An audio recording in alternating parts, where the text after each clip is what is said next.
किसी कवि ने बड़ा सुंदर कहा है कि जिंदगी जब तक रहेगी फुर्सत न होगी काम से। जिंदगी जब तक रहेगी फुर्सत न होगी काम से। और 4 दिन का समय और निकाल लो, प्रेम कर लो राजा राम से, प्रेम कर लो राजा राम से। तो आए अपनी वाणी का शुभारंभ करते हुए क्षण मात्र परमात्मा का ध्यान।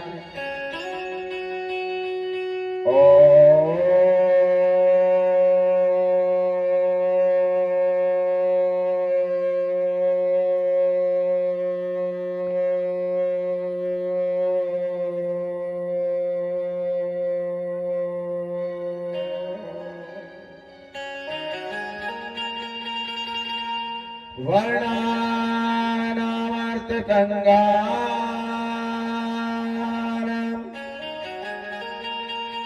रतानाम छन्दसामपि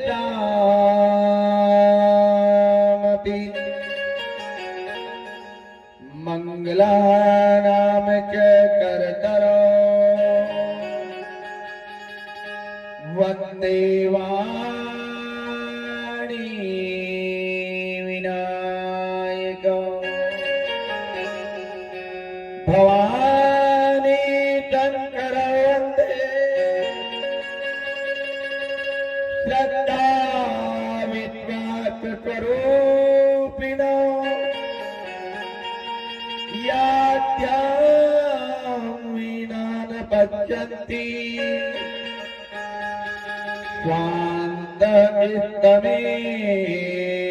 स्वान्तमिष्टमेश्वरम्। वन्दे मोदियं नित्यं गुरु शंकर रूपिणीम् यमाश्रितो हि वक्रोऽपि चन्द्रवन्दते। सीताराम गुणग्राम पुण्यारण्य विहारिणो वन्दे विशुद्ध विज्ञानो कवीश्वरः कपीश्वरो। यही के सुमिरन ध्यान ते सकल वतन शुभ काज। सो गणेश वाणी सहित आने विराज।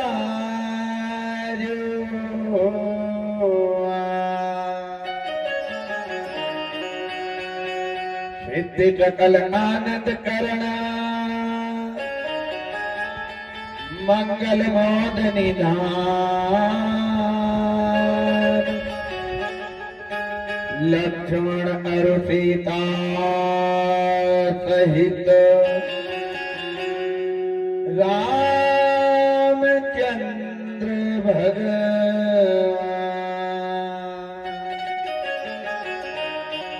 बंदहु गुरुपद धरणि सिर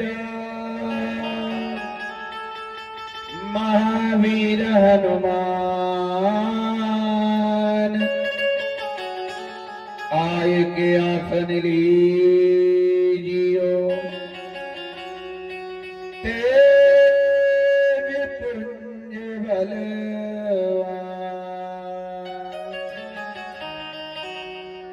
भरत शत्रुघ्न द्रवहु सकल कृपा आगार।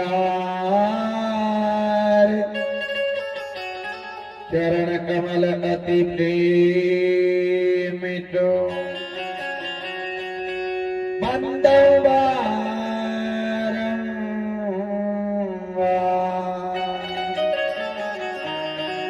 सब कुछ दीना आपने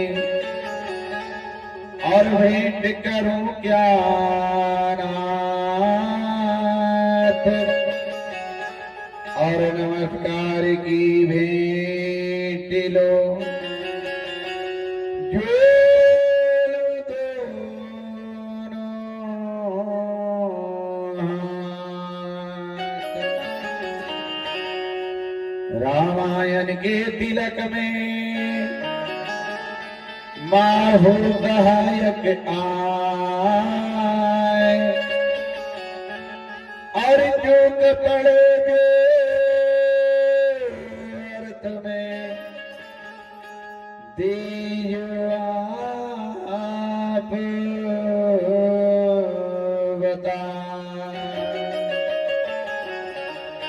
प्रेम से बोलो राजा रामचंद्र जी महाराज की, वृंदावन बिहारी लाल की, शंकर भगवान की, श्री हनुमत लाल जी महाराज की, गणेश जी महाराज की, सरस्वती मैया की, भारती महारानी की, गंगा मैया की, यमुना महारानी की, नर्मदा मैया की, आदि शक्ति जगदम्बा मैया की, राम के सभी देवी देवताओं की, संत समाज की, संत सिंगाजी महाराज की, गुरु साहिब बाबा की, भक्त और भगवान की, जय जय श्री सीताराम।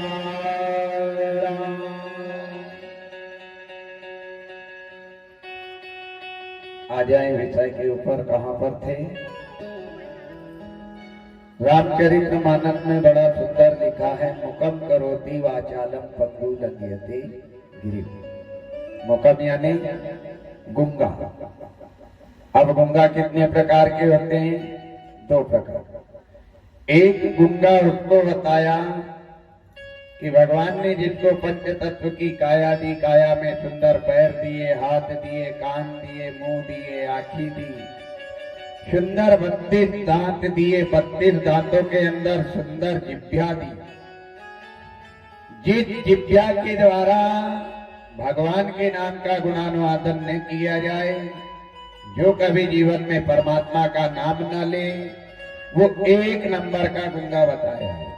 दूसरा गुंगा जिह्वा से होता है, जो बोल नहीं पाता है, लेकिन ऐसा गुंगा बोलने लगता है, मुकम करोति वाचालम, गुंगा बोलने लगता है।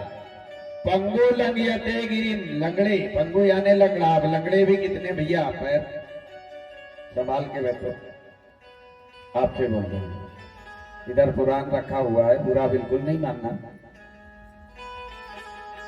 लंगड़े 2 प्रकार के होते हैं। एक लंगड़ा उसको बताया है जो पैर होने के बाद में भी कभी कथा, भागवत, भजन, कीर्तन, मंदिर में नहीं जाता है, वो 1 नंबर का लंगड़ा है। लेकिन वो लंगड़ा भी दौड़ने लगता है। और दौड़ता कहाँ है? गिरी गिरी यानी पहाड़, पहाड़ यानी पर्वत, पर्वत यानी शिखर। गुंगा बोलने लगता है, लंगड़ा दौड़ने लगता है, पर कब? यत्कृपातमहं वंदे परमानंद माधवा।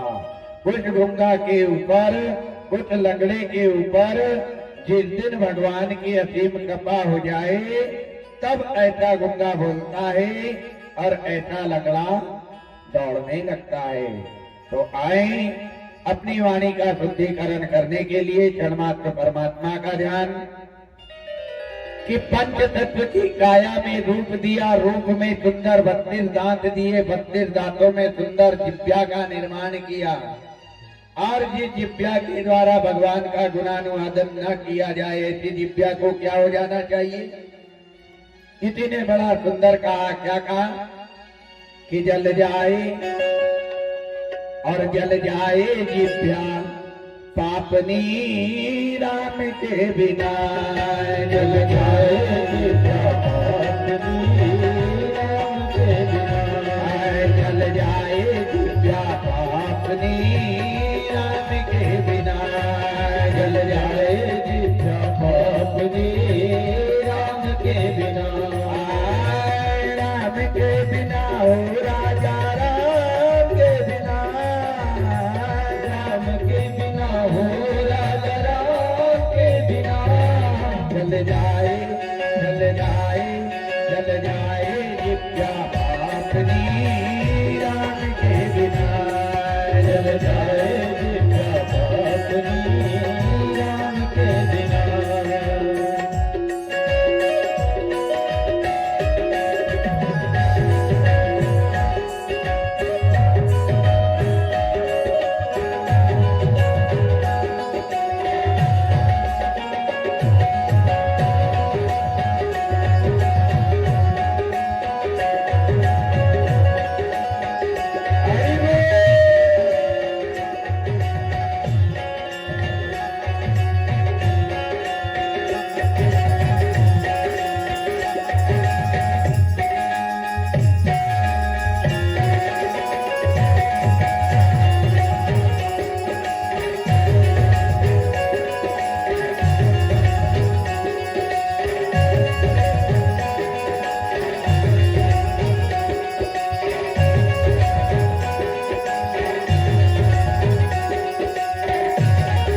क्षत्रियान बिन विप्रज्ञान बिन घर संसार बिना क्षत्रियान बिन विप्रज्ञान बिन घर संसार बिना क्षत्रियान बिन विप्रज्ञान बिन घर संसार बिना मोर कयो बेकार नाचना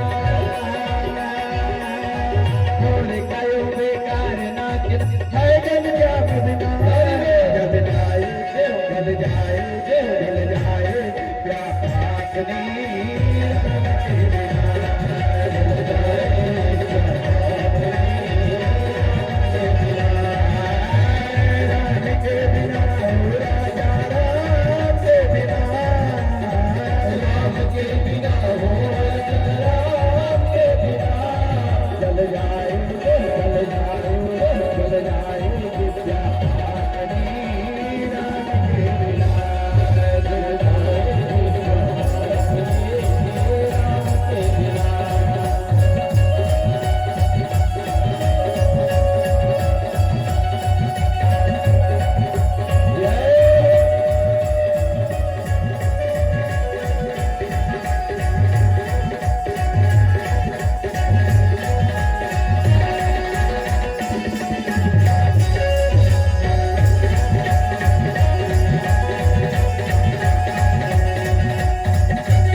बिन ऋतु वसंत बिन आदिन अंत बिना ग्राम पंच बिन ऋतु वसंत बिन आदि अंत बिना ग्राम पंच बिन ऋतु वसंत बिन आदिन अंत बिना ग्राम पंच बिन ऋतु वसंत बिन आदि अंत बिना भजन बिना नर ऐसे जैसे बिना नर ऐसे जैसे अब्दुल राम बिना जल जाए जल जाए जल जाए विद्या राम के बिना जल जाए विद्या राम के बिना राम के बिना हो घन श्याम के बिना राम के बिना हो घन श्याम के बिना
त्याग बिन गाना राग बिना पुष्प बाग बिन संत त्याग बिन गाना राग बिना पुष्प बाग बिन संत त्याग बिन गाना राग बिना पुष्प बाग बिन संत त्याग बिन गाना राग बिना शुक्ल कहे बेकार जिंदगी शुक्ल कहे बेकार जिंदगी रघुवर राम बिना जल जाए जल जाए जल जाए विद्या राम के बिना जल जाए विद्या राम के बिना जल जाए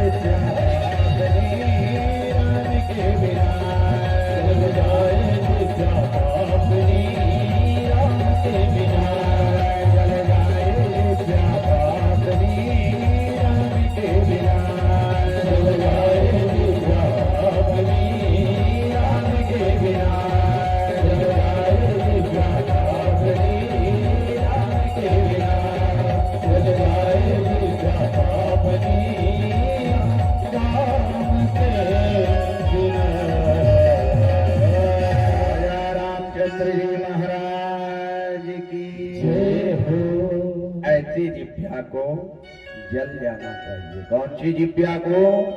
जिस जिह्वा के द्वारा मेरे परमात्मा दीनानाथ करुणा निधान दया के सागर ब्रह्म का नाम नहीं लिया जाए। राम कौन है और कौन से राम की कथा सुनना चाहते हो? राम एक नहीं है, ध्यान देना। राम कितने हैं? जब काकभुचुंडी जी ने गरुड़ जी से कहा, बोले कौन से? काकभुचुंडी जी कथा सुनने बैठे, बोले कौन से राम की कथा बताओ? मैंने कहा 10-12 राम है क्या? बोले 10-12 तो नहीं है, पर 2-4 हैं। कौन से? एक राम दशरथ का बेटा, एक राम गड़गड़ में लेता, एक राम का जगत पसारा, और एक राम है सबसे न्यारा। ध्यान देना, राम लक्ष्मण भरत शत्रुघ्न दशरथ के पुत्र नहीं है। राम कौन है? राम ब्रह्म है। तुलसीदास जी बाबा बड़ा सुंदर लिखते हैं कि राम कौन है? राम ब्रह्म पर मारत रूपा, राम ब्रह्म पर मारत रूपा, विगत अलख अनादि अनूपा, विगत अलख अनादि अनूपा, राम ब्रह्म पर मारत रूपा, विगत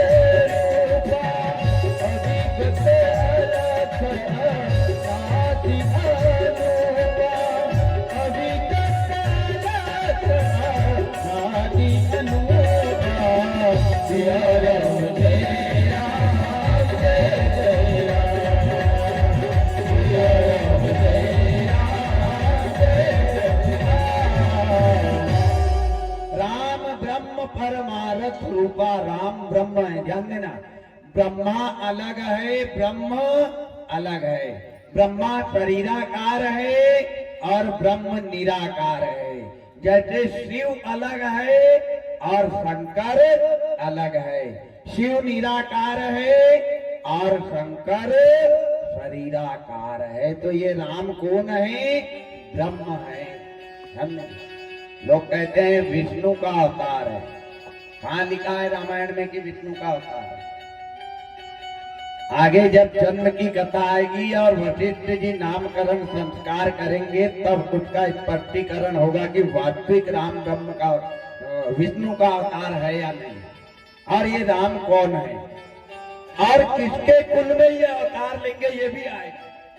दशरथ के कुल में अवतार भी नहीं लिया है। ध्यान देना, लेयहु दिनकर वंश उजारा, दिनकर कहते हैं सूर्य को, और सूर्य के वंश में राम ने अवतार लिया है।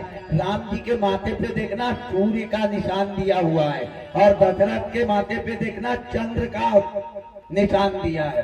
तो दशरथ जी चंद्र वंशी थे और राम जी सूर्य वंशी थे। सूर्य के वंश में अवतार लिया है, जन्म नहीं लिया है। जो जन्म लेता है उसको मरना पड़ता है। वो छत्री किस काम का? जिस छत्री के घर में अस्त्र शस्त्र बल्लम भाला चाकू तलवार ना हो, है? वो पंछी किस काम का? जिस प्रकार बिना पंख का पक्षी अस्वाभाविक नजर आता है, उसी प्रकार बिना राम का नाम लिए ये मानव का तन नजर आता है। ये मानव का तन बिना राम का नाम लिए कैसे नजर आता है? राम नाम रट विकल भुआला, राम नाम रट विकल भुआला, जनु बिनु पथ बेहाग बिहाला, जनु बिनु पथ बेहाग बिहाला, राम नाम रट विकल भुआला, जनु बिनु पथ बेहाग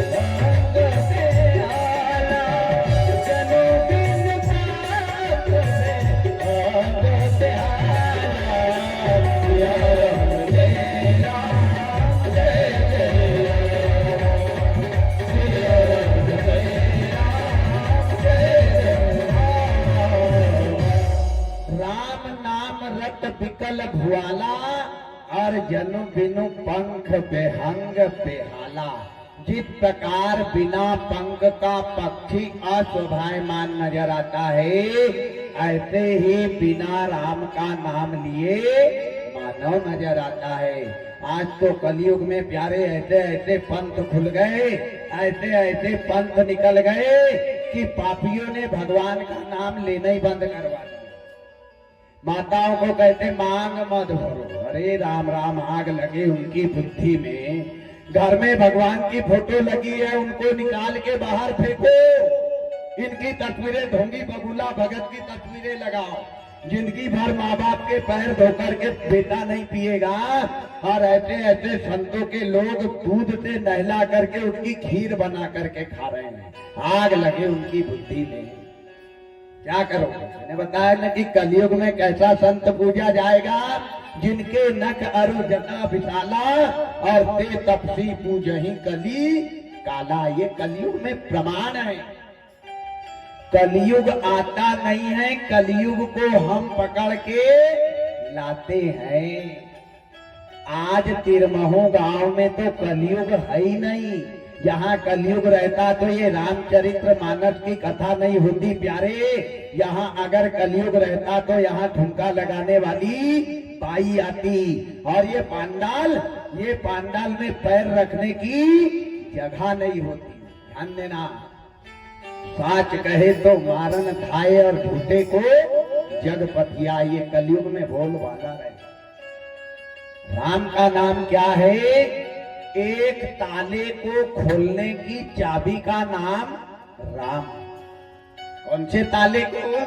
ये काया रूपी मकान में ये मुंह रूपी जो ताला है, और ये ताला बंद है, तो ये मुंह रूपी ताले को खोलने की चाबी का नाम राम है। रा कहोगे ताला खुल जाएगा, म कहोगे ताला बंद हो जाएगा, और र और म के बीच में जो अ नाम का शब्द है ये तन में चला जाएगा।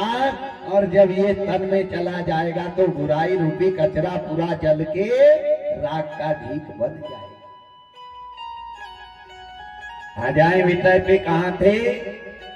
दानी शिरोमणि कृपा निधि और नाथ कहूं रति भाव, और कहूं तुम्हारे समान सुत प्रभु सन कहन दुरा। प्रभु देखो 6000 बरस तक मनु शत्रुपा ने तपस्या करी। 12,000 बार भगवान आए, 12,000 बार भगवान आए। 6,000 बरस तक तपस्या करने के बाद क्या मांग रहे हैं? तुम्हारे समान पुत्र चाहिए। इन्हें कहा महाराज मेरे समान पुत्र तो मैं दे सकता नहीं, क्योंकि मेरे जैसा पुत्र दुनिया में है नहीं। पुत्र का पहला काम क्या होना चाहिए? बेटे का सबसे पहला नियम उठते बराबर क्या होना चाहिए? 2-4 कप चाय पी जाए, बिस्तर पे बेड टी। आज यही हो रहा है। हर बेटे का सबसे पहला कर्म होना चाहिए। हमें निज धर्म पर चलना सिखाती रोज रामायण, सदा शुभ कर्म करना भी सिखाती रोज रामायण। रामायण उठना सिखाती, सोना सिखाती, जागना सिखाती, चलना सिखाती, खाना सिखाती, पीना सिखाती, क्या नहीं सिखाती रामायण। और कलयुग में भागवत की तो जरूरत है ही नहीं, क्योंकि भागवत कथा मौत को सुधारती है। कलयुग में राम की कथा की आवश्यकता है प्यारे, क्योंकि कलयुग के लोगों का चरित्र बिगड़ावाना है। और जिसका चरित्र अगर राम की कथा सुनकर के सुधर जाएगा तो ईमानदारी से बताओ उसकी मौत गड़बड़ होगी क्या? नहीं। आज कलयुग में लोगों का चरित्र बिगड़ा है कि नहीं? बेटे ने बाप को यार बना लिया, अरे यार पापा, वाह वाह वाह वाह, और बढ़ाओ बीए में। बहू ने सासू को यार बना ली, अरे यार मम्मी, क्या फूल झड़ रहे गुलाब के। पत्नी ने पति को यार बना लिया। कहाँ रहे वो संस्कार, कहाँ रहे वो नियम? ध्यान देना, शिक्षा ने देश में प्रोग्रेस बहुत करी है प्यारे, लेकिन जितनी शिक्षा ने देश में प्रोग्रेस करी है उतने संस्कार का सत्यानाश भी किया है। बोलो किया है कि नहीं? और बिना संस्कार के शिक्षा पूरे कागज की तरह बताई है। और संस्कार गुरुकुल से नहीं मिलते, संस्कार मिलते हैं घर के बुजुर्गों से, माँ बाप से संस्कार। अरे भाई सीधी सी बात है, जिस घर का बुजुर्ग, जिस घर का मुखिया रोज शाम सुबह भगवान के सामने दीपक लगा के ओम जय जगदीश हरे करेगा तो 5 साल का नाती भी घुटने के बल पे आएगा और कुछ नहीं तो ताली बजाएगा। ये प्रमाण है। और जिस घर का मुखिया उठते बराबर दिन निकले से देहरी पे बैठ के बीड़ी पिएगा, गंदी गंदी गाली देगा, इसकी उसकी खोदा विधि करेगा, उसका नाती ओम जय जगदीश हरे करेगा क्या? गली के जूठे कट्टे बिन करके हर घर नहीं पिए तो नाम दूसरा, क्योंकि पापा भूत पनापत घोड़ा और बहुत नहीं तो थोड़ा थोड़ा। बाप का असर बेटे के अंदर होता है और माँ का असर बेटी के अंदर थोड़ा ना थोड़ा होता है। तो संस्कार मिलते हैं घर के बुजुर्गों से।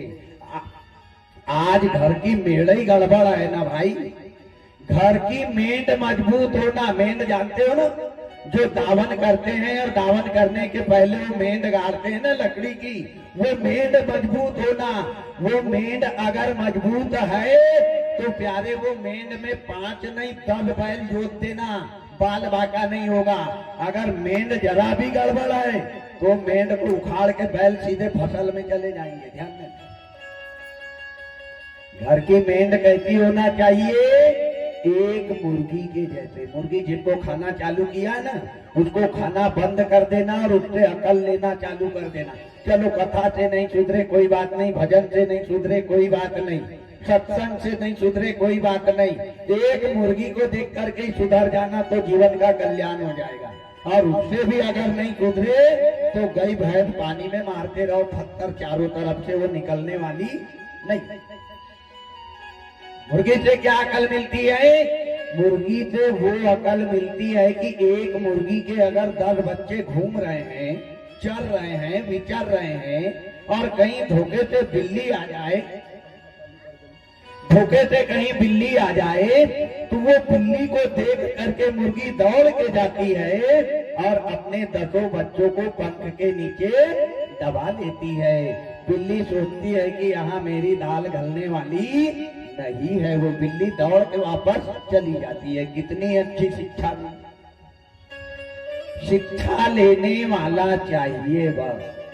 आज का इंसान अच्छी जगह जाता है और बुराई को लेकर के आता है। सब तो अच्छा बना था यार, शादी में चावल तो एक नंबर फेंक दे तो एक एक दाना बगर जाए, और दाल तो तुअल की बनाई थी, और सब्जी को तो क्या देखना, वो खड़ा गरम मसाला डाल के बढ़िया जीरा वीरा डाल के उंगली चाटते रह जाए, एक नंबर की बनी थी। पर कड़ी जरा सी खट्टी कर दी थी, आया बुराई लेकर। अच्छी जगह इंसान जाता है और बुराई को लेकर के आता है।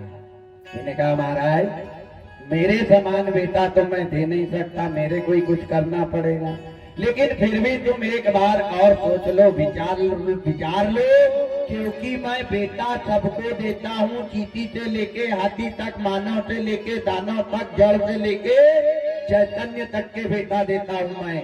लेकिन बेटे का सुख किस्मत वाले माँ बाप को देता हूँ। अब 2 में से क्या मांगना चाहते हो?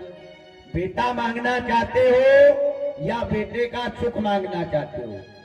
किस्मत में अगर बेटे का सुख है तो पड़ोसी का बेटा भी पानी पिलाने अंतिम समय में आ जाएगा, और किस्मत में अगर सुख नहीं है और 4-4 औलाद भी है तो वो भी परदेश चला जाएगा।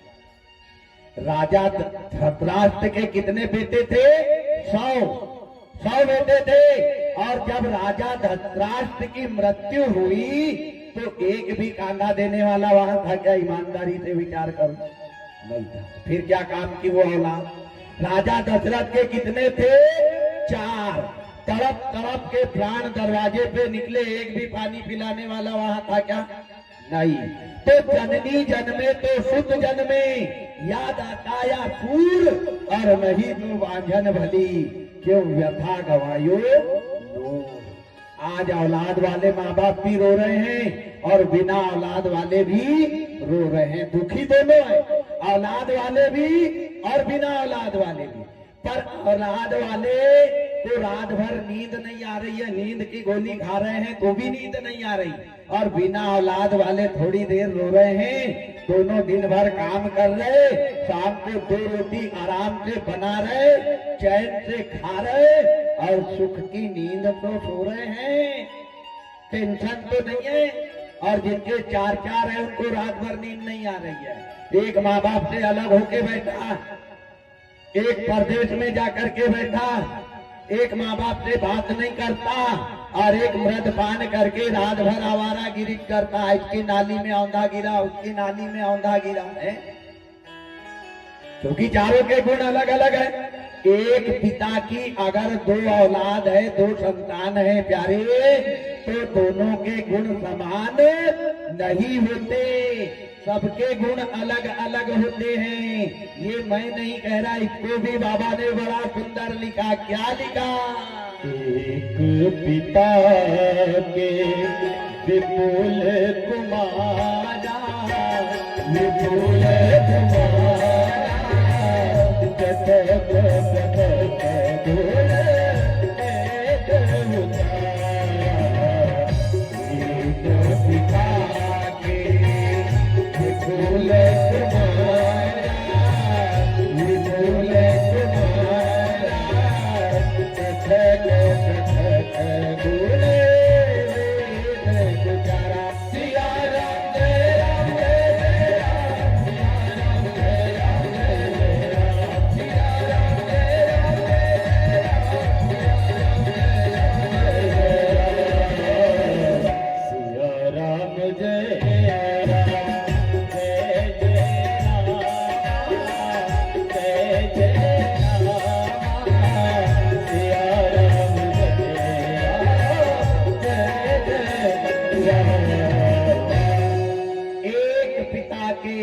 कुमारा पृथक पृथक गुण वेद उचारा।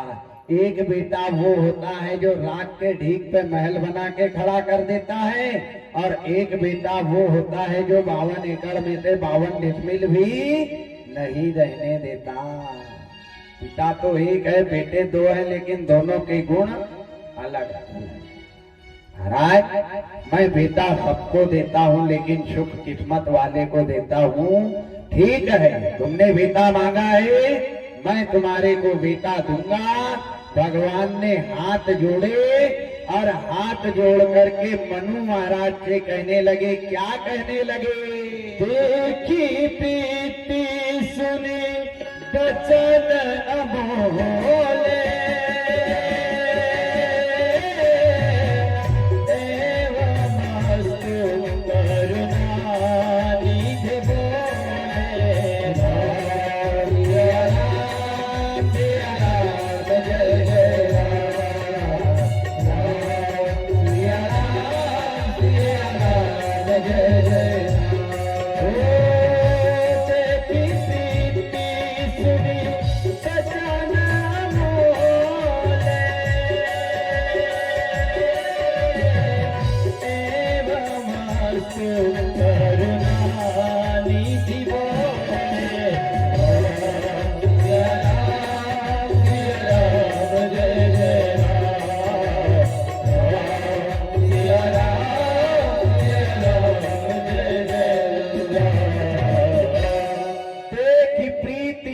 वचन अमोले और एव मस्तु करुणा निधि। बोले, इन्हें कहा, हे मस्तु मनु महाराज, जाओ, तुमको मैं वरदान देता हूँ कि तुम्हारे यहाँ पुत्र रत्न की प्राप्ति होगी। मनु महाराज को वरदान दे दिया। भगवान सोचने लगे कि मनु महाराज के साथ में तपस्या, ध्यान, गुणानुवादन किसने किया है? शत्रुपा रानी ने। ये शत्रुपा रानी कौन है? पतिव्रता नारी है, पतिव्रत धर्म का पालन करने वाली नारी है, पतिव्रत धर्म को जानने वाली नारी है। ध्यान,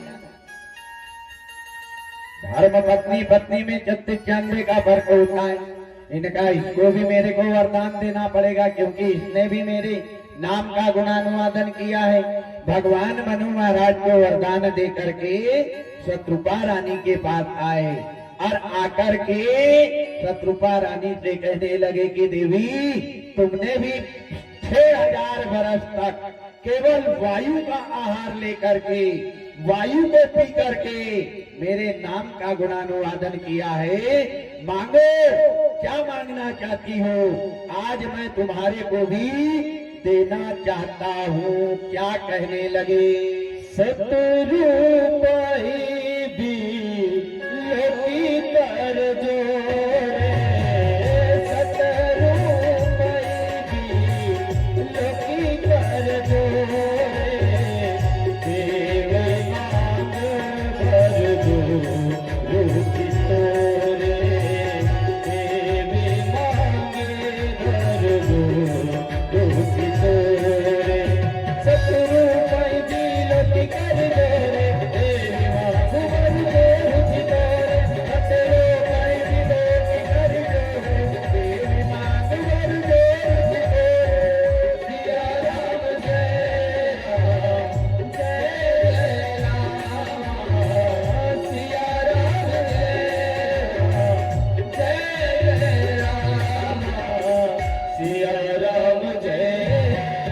जय राम, सिया राम जय राम, जय राम, सिया राम जय राम। शत्रुप ही बिलोक कर जोड़े। शत्रुपा जी के पास गए और हाथ जोड़ करके भगवान दीनानाथ करुणा निधान दया के सागर हाथ जोड़ करके कह रहे कि देवी, मांग, तेरी क्या इच्छा है? मांग मात, अब ही दूं तो ही, मैं तेरे को भी कुछ देना चाहता हूँ। देवी ने मना कर दिया। इन्होंने कहा, प्रभु मेरे को कुछ नहीं चाहिए, मेरे लिए धन दौलत जौहर जौहर संपत्ति ये तो आराम, मेरे पति की चरण सेवा है, क्योंकि मैं पतिव्रत धर्म का पालन करती हूँ। अगर मेरे पति ने जो मांगा है उससे विपरीत अगर मैं मांगने लग जाऊंगी तो मेरा पतिव्रत धर्म नष्ट हो जाएगा। हा, क्या विचार है शत्रुपा रानी के। कथा से शिक्षा क्या मिलती है कि पतिव्रत धर्म का पालन करने वाली नारी ने पति के आगे कभी नहीं जाना चाहिए। यहाँ तो पति कहीं और है और पत्नी उसके आगे है। ये धर्म नहीं कहता है। लोग कहते हैं पतिव्रत धर्म का पालन करो, पतिव्रत धर्म का पालन करो, लेकिन पूछा जाए कि पतिव्रत धर्म किसको कहते हैं? क्या जमाने भर का चोला शुक्रवार का उपवास कर लिया, 15 शनिवार कर लिए, 25-20 सोमवार कर लिए, तो क्या उपवास हो गया? पतिव्रत धर्म का पालन हो गया? नहीं नहीं नहीं नहीं नहीं। आज की माताओं से तो पूछा जाए कि पतिव्रत धर्म कितने प्रकार के होते हैं तो क्या जवाब मिलेगा? पता ही नहीं है। तू बता मारा, फोकट में तो तू आया नहीं है, मालूम रहता तो तेरे को काय को भी बुला। तो जगत में, संसार में पतिव्रत धर्म 4 प्रकार के होते हैं। ध्यान देना, बाबा लिखते हैं कि पतिव्रत धर्म कितने हैं। जग पतिव्रता 4 विधि रहे, जग पतिव्रता 4 विधि रहे, वेद पुराण शास्त्र कहे, वेद पुराण शास्त्र कहे, जग पतिव्रता 4 विधि रहे, जग पतिव्रता 4 विधि रहे, वेद पुराण शास्त्र कहे, वेद पुराण शास्त्र कहे। सिया राम जय राम, जय जय राम, सिया राम जय राम, जय जय राम, सिया राम जय राम, जय जय राम, सिया राम जय राम, जय जय राम। जगत में 4 प्रकार के पतिव्रत धर्म पाए जाते हैं। जग पतिव्रता, चार विधि रही और वेद पुराण संत अस कही। चार प्रकार के पतिव्रत धर्म पाए जाते हैं, ध्यान देना। वैसे पतिव्रत धर्म बहुत है, पर विशेष में चार प्रकार के पतिव्रत धर्म होते हैं। सबसे पहला पतिव्रत धर्म किसको कहते हैं? द्रौपदी के कितने पति? बहुत सी भागवत हुई है भटोड़िया में, कितने पति? 5। बस यही हमारे को मालूम। द्रौपदी के 5 पति नहीं है, द्रौपदी के 6 पति हैं। 6। महाभारत भाग 2 गीता प्रेस गोरखपुर के 11वें अध्याय में स्पष्ट दिया है। और सबसे पहला पति कौन है? द्रौपदी का सबसे पहला पति है सूर्य पुत्र कर्ण, और ये 5 बाद में आए हैं। द्रौपदी के 6 पति। 6 पति कहते हुए वही चौपाई अब आ रही है कि सबसे पहला नंबर का पतिव्रत धर्म कैसे होना चाहिए? उत्तम के अथ बस मन माही, उत्तम के अथ बस मन माही, और सपने हो आन पुरुष जग नाही, सपने हो आन पुरुष जग नाही, सपने हो आन पुरुष जग नाही। उत्तम के अथ बस मन माही, उत्तम के अथ बस मन माही, सपने हो आन पुरुष जग नाही, सपने हो आन पुरुष जग नाही। या राम जय राम जय जय राम, सिया राम जय राम जय जय राम, सिया राम जय राम जय जय राम, सिया राम जय राम जय जय राम। चाहिए उत्तम के अथ और बस मन माही, और सपने हुआन पुरुष जग नाही। सपने में भी पर पुरुष की छाया परछाई नहीं आना चाहिए।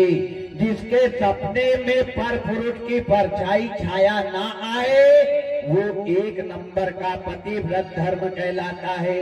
और जिसके सपने में भी पर पुरुष की तस्वीर आ जाए तो उसका पतिव्रत धर्म नष्ट हो जाता है। ध्यान देना। केवल सूर्य पुत्र कर्ण को द्रौपदी ने देख करके आत्मा से भाव प्रकट किए थे कि भगवान कितना सुंदर राजकुमार जा रहा है, ऐसा ही पति मेरे को मिलना चाहिए। भाव कहाँ से प्रकट हुए? आत्मा से। आत्मा की आवाज कौन सुनता है? परमात्मा। आत्मा से परमात्मा का रिश्ता कभी टूटता नहीं और देह से देह का रिश्ता कभी टिकता नहीं। जो मिलता है उसको एक दिन बिछड़ना पड़ता है, जो चढ़ता है उसको एक दिन उतरना पड़ता है, जो ज्यादा सोता है उसको जागना पड़ता है, और जो ज्यादा हंसता है उसको रोना बहुत जल्दी पड़ता है। अरे सूर्य नारायण भी अगर ऊपर चढ़ता है तो शाम को नीचे उसको ढलना पड़ता है। तो हम कौन से खेत की मूली है? हुए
धीरे धीरे चढ़ता है ढल जाएगा। वो सूर्य भी चढ़ता है तो उसको ढलना पड़ता है। तो हम कौन से खेत की गाजर हैं प्यारे, ढलना पड़ेगा।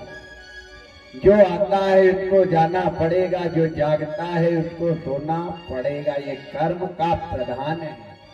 जो जैसी करनी करता है उसको ऐसा फल मिलता है। राम ने किसी के साथ गलत किया था तब तो कृष्ण जन्म में मरना पड़ा। सीता ने किसी के साथ गलत किया था तब तो जीवन भर के लिए गर्भ अवस्था में वनवास जाना पड़ा। लक्ष्मण ने किसी के साथ गलत किया जब तो राम के पीछे दर दर की ठोकर खाना पड़ा। दशरथ ने किसी के साथ गलत किया था तब तो दरवाजे पे तड़प तड़प के मरना पड़ा। अगर नहीं किया इन्होंने गलत तो बाबा की चौपाई गलत, और बाबा की चौपाई कभी गलत हो सकती नहीं। ये कर्म भूमि है प्यारे, इसका फल यही। लोग कहते हैं मरने के बाद में भरेगा। देखा क्या आज तक से मरने के बाद में भरते? अरे शरीर, ये तन जो है, कर्म ये शरीर करता है, तो इसका भुगतान ये शरीर भरेगा कि आत्मा? भोजन मैं करूं और पेट मेरे संगीत वाले का भर जाए, ऐसा होगा क्या? नहीं। भोजन मैं करूंगा तो पेट भी मेरा ही भरेगा। तो कर्म ये शरीर करेगा तो इसका भुगतान भी इसी को भरना पड़ेगा। और मरने के बाद नहीं, जीते जी ये हाथ दे और ये हाथ लेने की तैयारी कर। एक ठोकर भी लगती है तो ये हमारे कर्मों का फल है। कोई किसी को ना दुख देता है और ना कोई किसी को सुख देता है। हमारे कर्म के करने से ही सुख भी आता है और हमारे कर्म के करने से ही दुख भी आता है। तो सबसे पहला पतिव्रत धर्म, उत्तम के असभत मन माही, सपने हो आन पुरुष जग नहीं। ऐसे आचार विचार किसके? शत्रुपा रानी के। दूसरे नंबर का पतिव्रत धर्म किसको बताया? तुलसीदास जी बाबा ने बड़ा सुंदर लिखा। क्या लिखा? मध्यम पर प्रति कैसे भ्राता पिता पुत्र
देखना है तो कैसे देखना चाहिए? दूसरे नंबर का पतिव्रत धर्म, माध्यम पर प्रति देख ही कैसे, और भ्राता पिता पुत्र निज जैसे।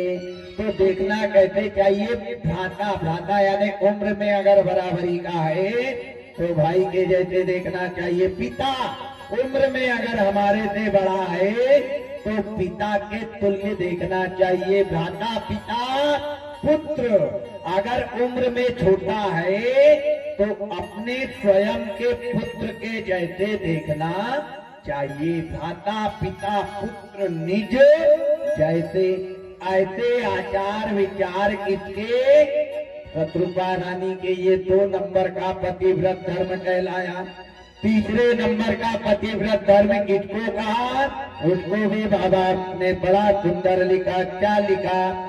कि धर्म विचारी और समझ गुल रही, धर्म विचारी समझ गुल रही, सोन की तपिया सुखी अत गई, सोन की तपिया सुखी अत गई,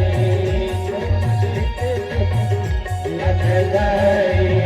धर्म विचार समझ गुल रही, धर्म विचार समझ गुल रही, सोन की तपिया सुखी अत गई, सोन की तपिया सुखी अत गई। सिया राम जय राम जय जय राम, सिया राम जय राम जय जय राम, सिया राम जय राम जय जय राम, सिया राम जय राम जय जय राम। धर्म विचार समुझी कुल रही, जो कुल को धर्म के मार्ग से जोड़ दे, जो परिवार को धर्म के मार्ग पे लाके खड़ा कर दे, जो बिखरे वाले परिवार को एक में ला करके जोड़ दे। ऐसे आचार विचार भाव जिसके होते हैं वो 3 नंबर की पतिव्रता नारी कहलाती है। चौथे नंबर का पतिव्रत धर्म किसको बताया? कि पतिवंचक पर पतिरति करही, पतिवंचक पर पतिरति करही, नरक काल रथ करही, नरक काल रथ करही, पतिवंचक पर पतिरति करही, पतिवंचक पर पतिरति करही, नरक काल रथ करही।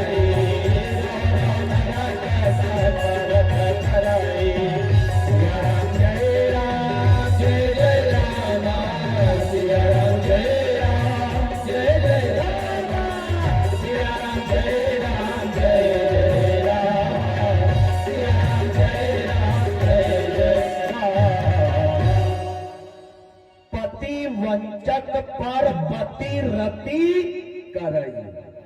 समझदार को इशारा काफी होता है। शब्द क्या कह रहा है? पति वंचक पर पतिरति करही और नरक कल्प रत करही। कुछ कथाएं कुछ शब्द ऐसे होते हैं जिसका निराकरण मंच से खुले शब्दों से नहीं किया जा सकता, क्योंकि धर्म की मर्यादा होती है। समझदार को इशारा काफी, समझदार को इशारा काफी, हाँ मूर्ख के ऊपर लठ भी बाकी है। ऐसे 4 नंबर के पतिव्रत धर्म बाबा ने बताए और ऐसे ही नियम संयम कानून कायदे आचार विचार किसके? शत्रुपा रानी के। देखी प्रीति सुनी वचन अमोले एव मस्त करुणा निधि बोले, देवी मांग तू भी। इनने कहा भला हो बुरा हो चाहे जैसा भी हो, मेरा पति मेरा क्या हो? देवता हो। मैंने आजकल हस्बैंड निकल गए हैं, जो बुरे काम को करे हैंड बैंड, वो निकल गए हस्बैंड। ये शिक्षा है, ये कॉलेज BA की पढ़ाई है। पहले नहीं था कॉलेज, पर जमाने भर का रखते थे नॉलेज। आज खुल गए हैं बड़े बड़े कॉलेज, पर कौड़ी का नहीं है नॉलेज है। नॉलेज अगर रहता तो पति हस्बैंड नहीं बनता।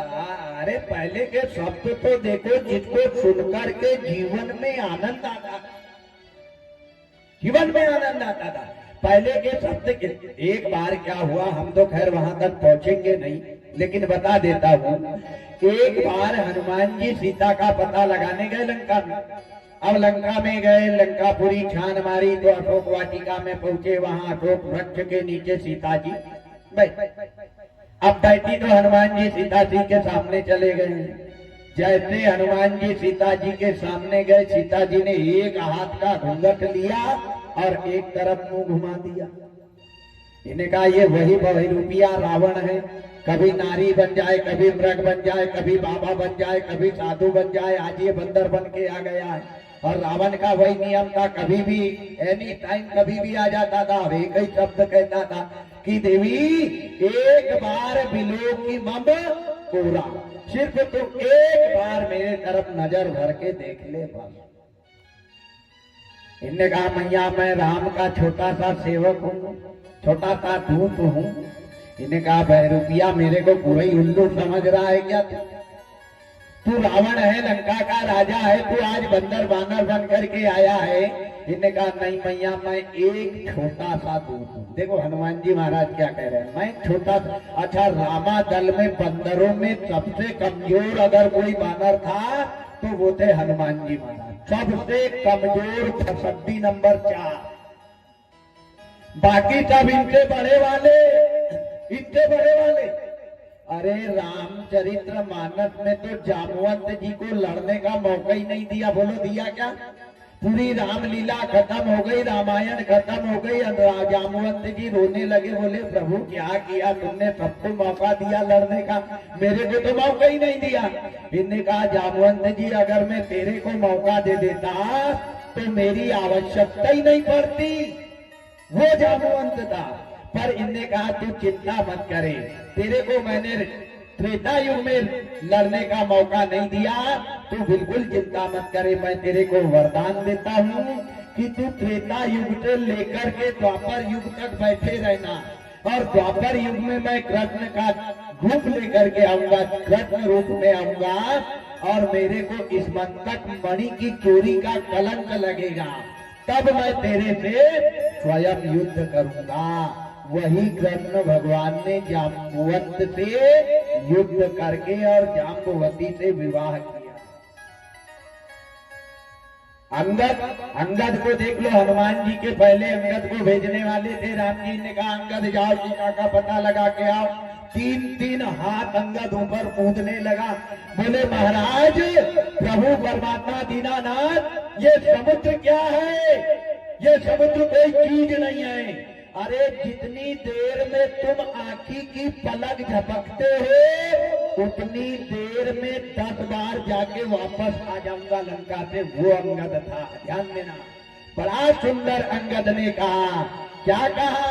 अंगद कयो जाऊं मैं मारा, अंगद नहीं कछु संशय मारा,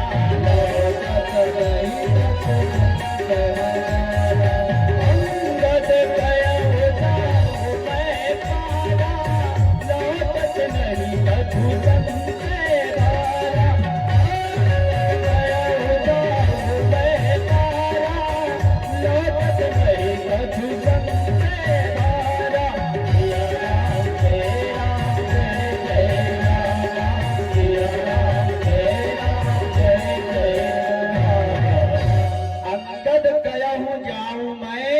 मारा। चला तो जाऊंगा परमात्मा, पर लौट के आने की गारंटी नहीं देता। इन्होंने कहा क्यों, क्या कारण है? बोले लौट के आने की गारंटी इसलिए नहीं देता क्योंकि वहां मेरी माँ रहती है। अंगद की माँ का नाम क्या है? अंगद किसका बेटा है? बाली का।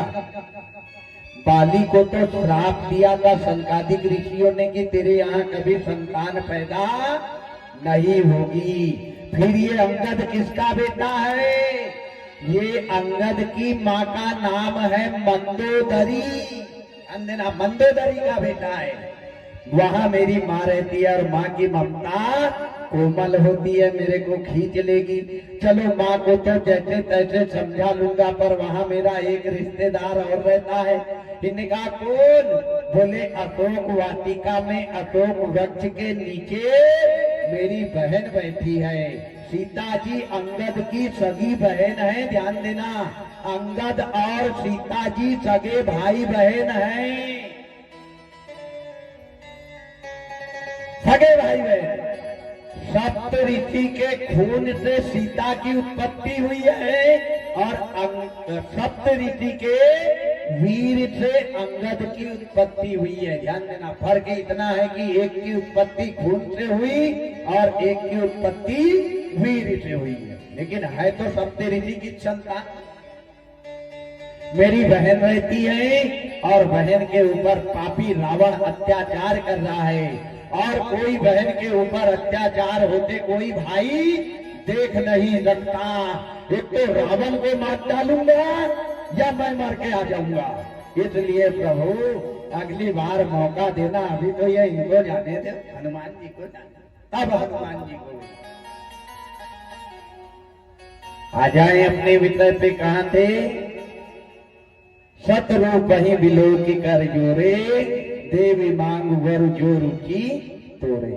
इनने कहा प्रभु मेरे पति ने जो मांगा है वो मेरे को, उनके वचन जो हैं मेरे को प्रिय लगे हैं, बहुत अच्छे लगे हैं, क्योंकि मेरे लिए सारी धन दौलत जौहर संपत्ति ये तो आराम पति की चरण सेवा में है। ध्यान देना माताएं, कभी पति के आगे नहीं आना चाहिए, कभी नारी ने पति के बीच में जबान नहीं चलाना चाहिए। ये धर्म कहता है, ये शास्त्र कहता है, और ये शत्रुपा रानी की कथा कहती है।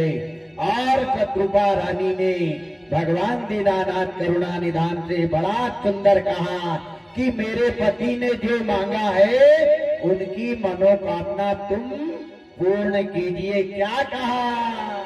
जो बरनाथ चतुर व्रत मांगा, जो बरनाथ चतुर व्रत मांगा, सोई कपाल मोहे अति प्रिय लागा, सोई कपाल मोहे अति प्रिय लागा।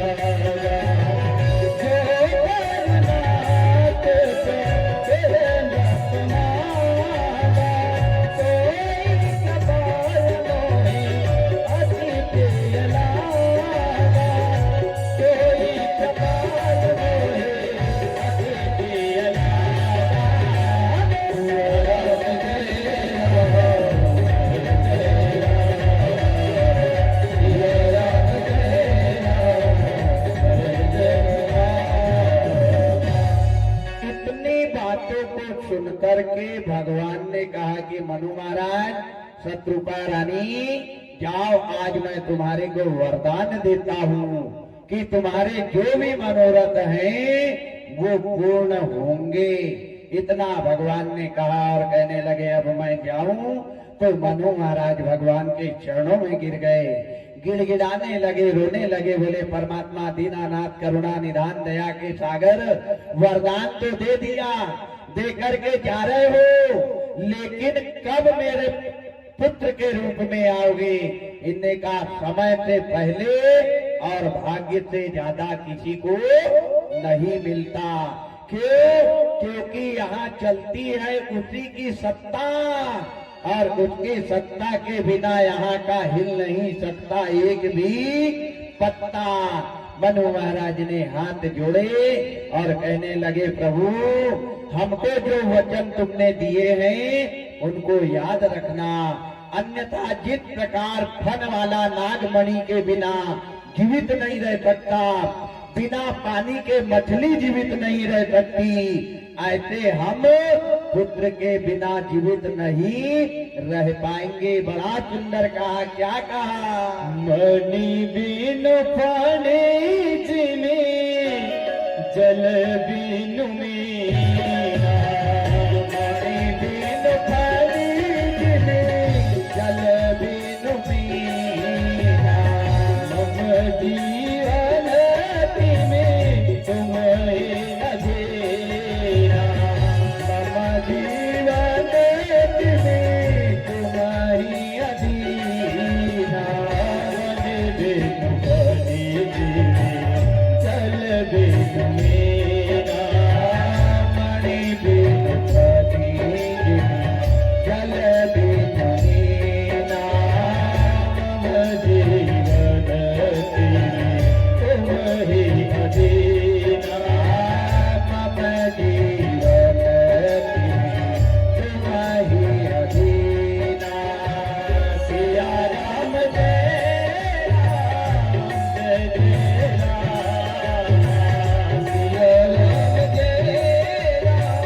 जय जय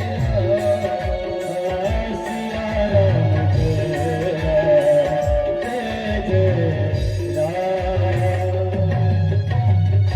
जिस प्रकार परमात्मा मणि बिनु खनि जिमि जल विनु मीना और मम जीवन तिमी तुम्ही ही अधीना। जिस प्रकार फन वाला नाग मणि के बिना जीवित नहीं रह सकता, उसी प्रकार जिस प्रकार बिना पानी के मछली जीवित नहीं रह सकती, ऐसे ही मेरा जीवन आज से तुम्हारे अधीन है। तब जाकर के भगवान ने मनु महाराज और सतरूपा रानी को कहा कि आज मैं तुम्हारे को वरदान देता हूँ, आज मैं शपथ लेता हूँ कि तुम्हारे मनोरथ मैं पूर्ण करूंगा। भगवान ने सौगंध खाई। क्या सौगंध खाई? अरे पूरा अभी लाश तुम्हारा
अभिलाष तुम्हारा और सत्य सत्य बन सत्य हमारा 3 बार सौगंध खाई है। सत्य सत्य सत्य सत्य शपथ करुणा निधान। आज मैं सौगंध खा करके कहता हूँ कि तुम्हारी अभिलाषा जरूर मैं पूर्ण करूंगा, क्योंकि भक्तों की रक्षा करना मेरा परम धर्म है। मैं भक्त की रक्षा करूंगा तो भक्त मेरी कदर करेंगे, इज्जत करेंगे, और मैं भक्त की रक्षा ही नहीं करूंगा, भक्त की मनोकामना पूरी नहीं करूंगा, तो भक्त मेरी इज्जत करेगा। क्योंकि भगवान से बड़ा भगवान का भक्त होता है, वक्ता से बड़ा श्रोता होता है। ध्यान देना। लेकिन श्रोता 3 प्रकार के होते हैं और वक्ता 2 प्रकार के होते हैं। एक श्रोता 3 प्रकार के, कौन से? एक होता है श्रोता, जो घर से बाकायदा चकाचक नहा धो करके आता है, पाउडर वाउडर लगा करके कि आज राम कथा सुनूंगा है, और आकर के पंडाल में बैठा नहीं बैठा मारने लगता है झटके है। ये होता है श्रोता। एक होता है सरोता, जानते हो ना, सुपारी काटने कतर कतर कतर कतर खुद सुनता है ना, दूसरे को सुनने देता है। जो ध्यान लगा करके सुनता है उसके कान में खुचुर खुचुर खुचुर खुचुर चालू है। एक होता है श्रोता, एक होता है सरोता, और एक होता है श्रोता, जो आकर के कथा के पंडाल में बैठ जाता है। जब तक आरती कथा की नहीं होती तब तक वो अपने स्थान को नहीं छोड़ता है, चाहे उसके ऊपर काला नाग आकर के क्यों नहीं बैठ जाए, उसको चिंता नहीं है। वो होता है सच्चा श्रोता। और वक्ता 2 होते हैं। एक होता है वक्ता, जो आम का पत्थर इमली पे दन्ना दे और इमली का पत्थर आम पे दन्ना दे, कहीं के कहीं बके जाता है, वो होता है वक्ता। और एक होता है वक्ता, जो कथा को विस्तार से पंक्तिबद्ध बताते हुए चला आता है। आज आनंद ही आनंद बरत रहा है साहू परिवार। पूरा आनंद। राम रूपी गंगा में आज पूरे भक्त यहाँ डुबकी लगा रहे हैं। ये भगवान ने मनु महाराज शत्रुपा रानी को वचन दिया, भगवान चले गए। मनु महाराज और शत्रुपा रानी ने गृहस्थ में प्रवेश किया। गृहस्थ में प्रवेश करने के बाद शत्रुपा रानी के गर्भ से 3 बेटियों ने जन्म लिया। ध्यान देना, 3 बेटी हुई। एक का नाम हुआ देवहूति, एक का नाम हुआ प्रसूति और एक का नाम हुआ आकृति। आकृति को पितरों के राजा यक्ष प्रजापति के साथ विवाह किया। प्रसूति का विवाह दक्ष प्रजापति के साथ किया, जिसके गर्भ से साक्षात आदि शक्ति जगदम्बा पराकाष्ठा सती रूप ने जन्म लिया। और देवहूति का विवाह करदम ऋषि के साथ में किया, जिसके गर्भ से कपिल मुनि महाराज ने जन्म लिया। उसके बाद में 2 पुत्र हुए, एक का नाम हुआ उत्तानपाद और एक का नाम हुआ प्रियव्रत। और उत्तानपाद का एक बेटा हुआ जिसका नाम हुआ भक्तराज ध्रुव। यहाँ से कथा 2 तरफ निकल जाती है, एक भागवत की तरफ चली जाती है और एक राम कथा की तरफ चली जाती है। तो हम कर रहे हैं राम कथा, भागवत कथा को छोड़ते हैं, राम कथा में प्रवेश करते हैं। आ जाए, वरदान देने के बाद में भगवान वापस आए। उसके बाद में धीरे धीरे धीरे धीरे पृथ्वी पर अत्याचार बढ़ने लगा। बड़े बड़े शूरवीर राक्षस मृत पान करके, भक्षा भक्ष खा करके पूरी धरती माता के ऊपर पापाचार करने लगे। इतना पाप बरसने लगा, इतना पाप बरसने लगा कि ये पृथ्वी राक्षसों के पाप से बोझित होने लगी। ध्यान देना, एक बार क्या हुआ, कैलाश पर्वत पे भूत भावन भोलेनाथ शंकर भगवान बैठे, इसको लेके पार्वती। अब बैठे तो भगवान का तो काम ही था, क्या हुआ,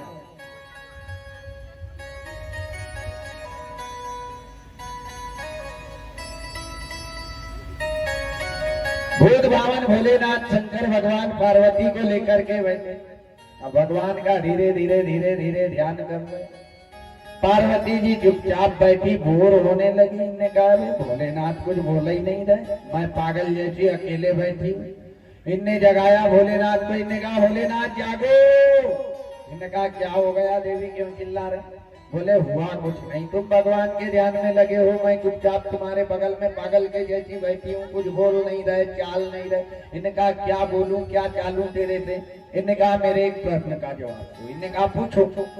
देखो, प्रश्न पूछना चाहिए, बहुत अच्छा विषय आया है, प्रश्न पूछना चाहिए। अच्छा वक्ता, अच्छा ज्ञानी महापुरुष हमारे को मिल जाए तो प्रश्न पूछना चाहिए, लेकिन प्रश्न कैसा पूछना चाहिए जिससे हमारे को ज्ञान प्राप्त हुए। कुछ लोग उटपटांग के प्रश्न पूछते हैं, गोपाल कृष्ण